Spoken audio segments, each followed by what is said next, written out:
Hello.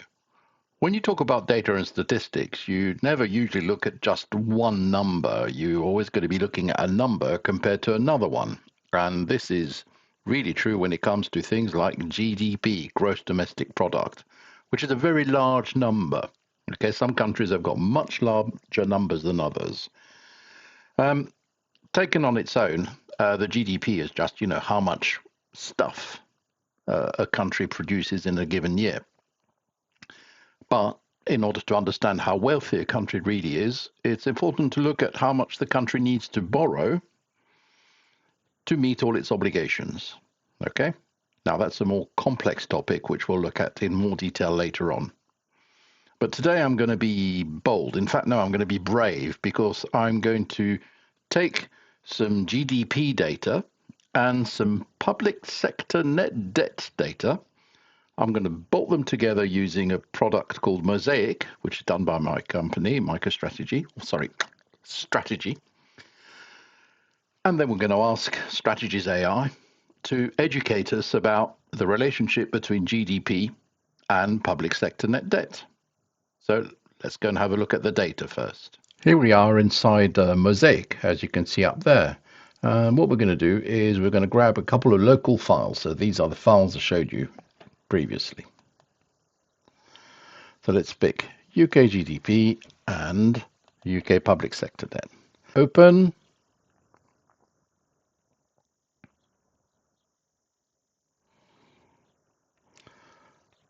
So what's Mosaic done is basically taken in our two tables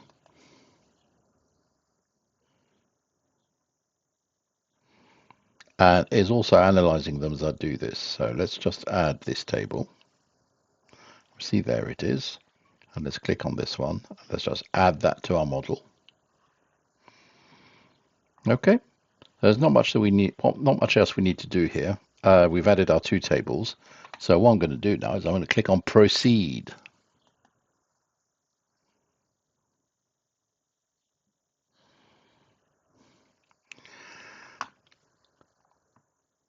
What it's doing here is that for each table that I uploaded, it's done an analysis of the data that we have in there. And the AI is preparing suggestions as to what we could do with the data that we have from a modeling perspective. So while it's thinking about that, well, it hasn't got any suggestions to make. Our data set is perfect. I'll believe that when I see it. Let's just click on UK GDP and see what it says. So again, it's analyzed our data and it's giving you different range of values. We've got the same number for years and year, which is good. So anyway, looks like it's ready to go. So let's publish our model.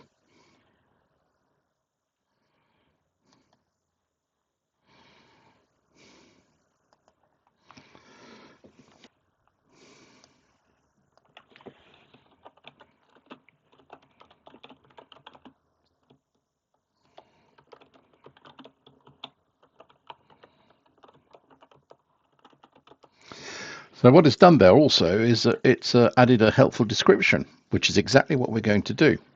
So let's save and publish.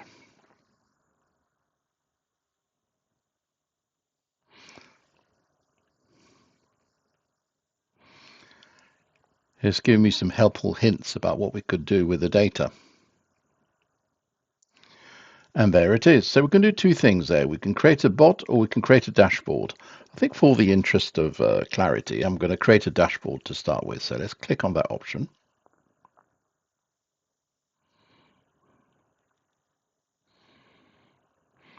Right, and what's really good with this now is I'm going to use the auto dashboard because let's do a recap. What I've done is I've used Mosaic to upload my data. It's actually done the join on the years automatically, and it's able to show me the measures that I have on both my data sets. And because we've got calendar year and fiscal year in common between both data sets, that's what we see there.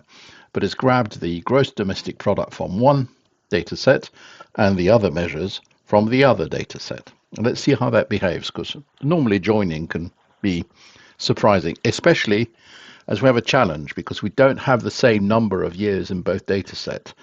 The public spending starts in 1900, whereas the GDP data set starts in 1946. So let's see how it copes with that. I'm going to click on Auto Dashboard. And then it gives me some suggestions there. So what I'm going to do is I'm going to do page creation recommendations. And let's see what it does.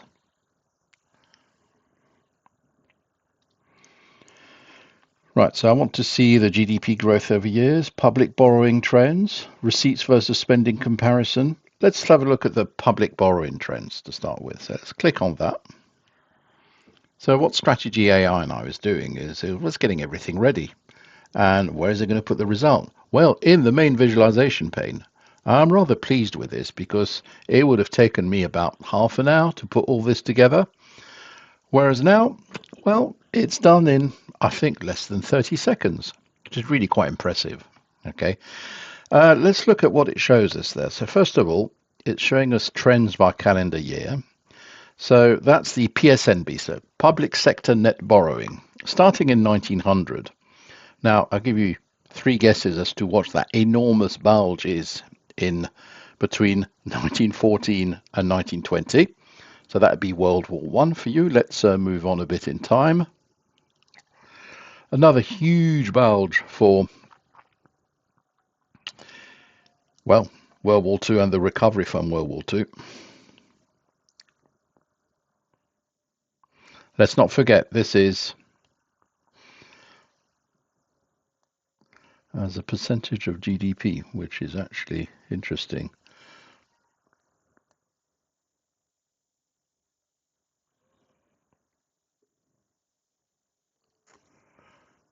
Trends.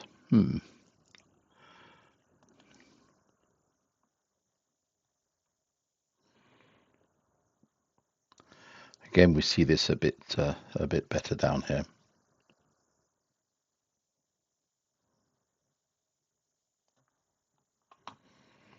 So I think that will be the growth year on year. Okay, let's see if we can look at something else. So again, look at page creation recommendations.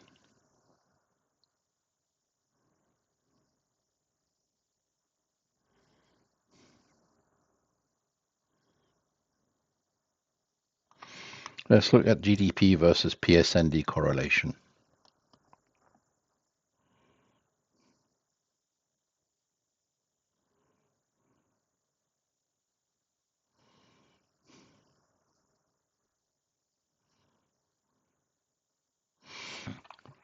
Right, okay. So this is one I was expecting to see, which is the PSND trends over fiscal years.